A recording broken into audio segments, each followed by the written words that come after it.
പ്രവാസികളുടെ തൊഴിൽ മാറ്റവുമായി ബന്ധപ്പെട്ട് നിർണായക പ്രഖ്യാപനം നടത്തിയിരിക്കുകയാണ് Kuwait.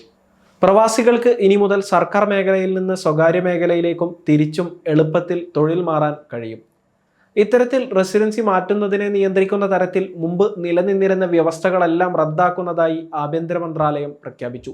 General administration of residence affairs മുഖേനയാണ് ഇക്കാര്യം മന്ത്രാലയം പ്രഖ്യാപിച്ചത്. നേരത്തെ വിവിധ മേഖലകൾക്കിടയിൽ തൊഴിൽ മാറുമ്പോൾ പുതിയ ജോലി അവരുടെ നിലവിലുള്ള തൊഴിലുമായി ബന്ധപ്പെട്ടതോ വിദ്യാഭ്യാസ യോഗ്യതയുമായി ബന്ധപ്പെട്ടതോ ആകണമെന്ന് നിബന്ധനയുണ്ടായിരുന്നു. ഈ ആവശ്യകതയും പുതിയ പ്രഖ്യാപനത്തോടെ ഇല്ലാതായി.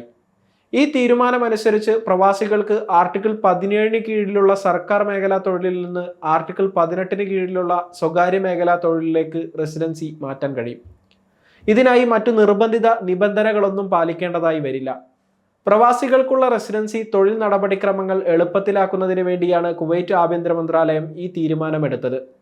വ്യത്യസ്ത മേഖലകൾക്കിടയിൽ തൊഴിൽ മാറാൻ ആഗ്രഹിക്കുന്ന പ്രവാസികളുടെ തൊഴിലുകൾ എന്താണെന്ന് പരിശോധിക്കാൻ പ്രവാസികളുടെ താമസ നിയമവും അതിലെ എക്സിക്യൂട്ടീവ് ചട്ടങ്ങളും ജനറൽ അഡ്മിനിസ്ട്രേഷൻ ഓഫ് റെസിഡൻസി അഫയേഴ്സിനെ ബാധ്യസ്ഥരാക്കുന്നില്ല. ഇത്തരത്തിലുള്ള ട്രാൻസ്ഫർ റിക്വസ്റ്റുകൾ നിരസിക്കുന്നതിന് നിയമപരമായ അടിസ്ഥാനവുമില്ല. പുതിയ നിയമങ്ങൾ പ്രകാരം പ്രവാസികൾ തങ്ങളുടെ വിദ്യാഭ്യാസ യോഗ്യതകൾ പുതിയ തൊഴിൽ റോളുകളുമായി പൊരുത്തപ്പെടുന്നുണ്ടെന്ന് ഉറപ്പാക്കേണ്ടതില്ല എന്നത് ശ്രദ്ധേയമായ തീരുമാനമാണ്. മാത്രമല്ല, അവരുടെ സർക്കാർ മേഖലയിലെ മുൻ ജോലിയുടെ സ്വഭാവം പുതിയ ജോലിയിൽ പാലിക്കേണ്ടതുമില്ല. വ്യത്യസ്ത മേഖലകളിലേക്ക് തൊഴിൽ മാറാൻ ആഗ്രഹിക്കുന്ന പ്രവാസികൾക്ക് ഈ തീരുമാനം വലിയ നേട്ടമായി മാറും. ജോബ് ട്രാൻസ്ഫർ പ്രക്രിയ ഇതോടെ ലളിതമായി മാറുകയും ചെയ്യും. കൃത്യമായ നടപടിക്രമങ്ങൾ പാലിച്ചുകൊണ്ട് പ്രവാസികൾക്ക് സ്വകാര്യ മേഖലയിലേക്ക് എളുപ്പത്തിൽ തൊഴിൽ മാറ്റാൻ നിയമം അനുവദിക്കുന്നുണ്ട്.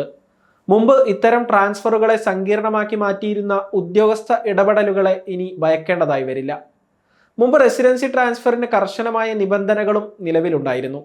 പുതിയ പ്രൊഫഷൻ പ്രവാസിയുടെ നിലവിലുള്ള വിദ്യാഭ്യാസ പശ്ചാത്തലവുമായും മുൻ തൊഴിലുമായും ബന്ധപ്പെട്ടിരിക്കണം എന്ന നിബന്ധന നിരവധി പ്രവാസികളെ ദോഷകരമായി ബാധിച്ചു. സ്വകാര്യ മേഖലയിൽ പുതിയ അവസരങ്ങൾ തേടുന്നതിൽ നിന്ന് പ്രവാസികളെ ഈ നിയമം തടഞ്ഞു നിർത്തി. ഇത്തരം നടപടിക്രമങ്ങളെല്ലാം ഒഴിവാക്കിക്കൊണ്ടാണ് പുതിയ തീരുമാനം വന്നിരിക്കുന്നത് എന്ന കാര്യം പ്രവാസികൾക്ക് ആശ്വാസകരമായി മാറിയിട്ടുണ്ട്.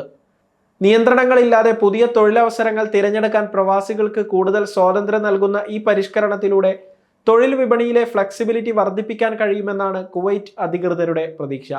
മുമ്പ് സർക്കാർ മേഖലയ്ക്ക് മാത്രം ലഭിച്ചിരുന്ന കഴിവുകളും വൈദഗ്ധ്യവും സ്വകാര്യ മേഖലയിൽ കൂടി ഉപയോഗപ്പെടുത്താനാകും എന്നതാണ് മറ്റൊരു നേട്ടം. ഭരണ സംവിധാനങ്ങൾ ലളിതമാക്കുക, കുവൈറ്റിലെ തൊഴിൽ വിപണിയിൽ മത്സരശേഷി വർദ്ധിപ്പിക്കുക തുടങ്ങിയ ലക്ഷ്യങ്ങളുടെ ഭാഗമായി കുവൈറ്റ് കൊണ്ടുവരുന്ന പരിഷ്കാരങ്ങളുടെ ഭാഗമാണ് ഈ തീരുമാനവും. വൈദഗ്ധ്യമുള്ള പ്രൊഫഷണലുകൾക്ക് കൂടുതൽ തുറന്നതും ആകർഷകവുമായ തൊഴിൽ അന്തരീക്ഷം സൃഷ്ടിക്കുക, സാമ്പത്തിക വളർച്ച മെച്ചപ്പെടുത്തുക തുടങ്ങിയ കാര്യങ്ങളിൽ കുവൈറ്റ് സർക്കാരിനുള്ള പ്രതിബദ്ധതയാണ് ഇതിലൂടെ മനസ്സിലാക്കാൻ കഴിയുന്നതെന്ന് വിദഗ്ധർ വിലയിരുത്തി.